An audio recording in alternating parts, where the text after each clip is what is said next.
Weekend सवालों का अंत। आपके सवाल सर श्री के जवाब। ईश्वर को कैसे पहचाने? वह किसी भी रूप में आ सकता है, बच्चे के रूप में, साधु के रूप में, न जाने किस बेस में नारायण मिल जाए। इसलिए सभी से दया और प्रेम से रहना चाहिए। The unfortunate realised only after he had gone, after that they said and cried, "Oh, he was Lord Krishna. He was Lord Krishna himself. Please explain how to recognize him when he loves to be recognized by his bhaktas." इनका कहने का अर्थ क्या है कि ईश्वर आता है अलग अलग रूप में, हम कैसे पहचानें? कभी साधु के रूप में, बच्चे के रूप में, फिर कहानियाँ आती है कि लॉर्ड कृष्णा आया किसी के घर, फिर उसने ठीक से उसका व्यवहार नहीं किया, फिर वो चला गया, फिर उसको मालूम पड़ा अरे वो तो कृष्ण था, खुद आया था। फिर वो रोता है और कृष्ण चाहता है कि भक्तों से पहचाने। तो हम कैसे पहचाने, इनका ये सवाल था मुख्य। तो कैसे पहचाने? अगर आप सिम्टम चाहते हो, बाहर के सिम्टम, तो कभी नहीं जान पाओगे, क्योंकि मन फिक्स चाहता है ऐसे गहने पहने तो वो ईश्वर था। तो आप गलत समझे।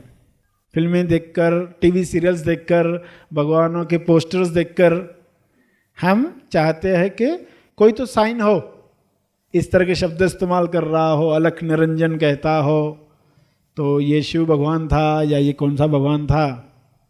इसमें नहीं उलझना है। कब जान पाओगे? जब अपने अंदर जान पाओगे।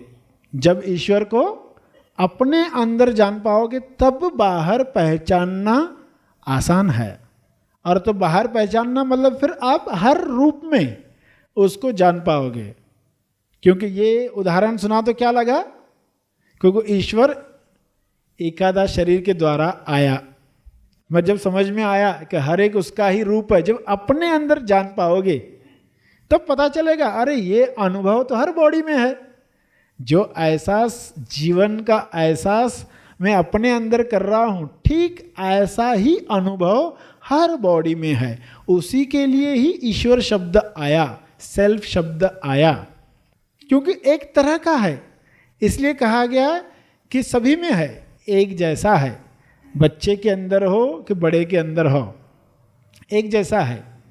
तो अपने अंदर जानने के बाद ही किसी और में आप जान पाते हो।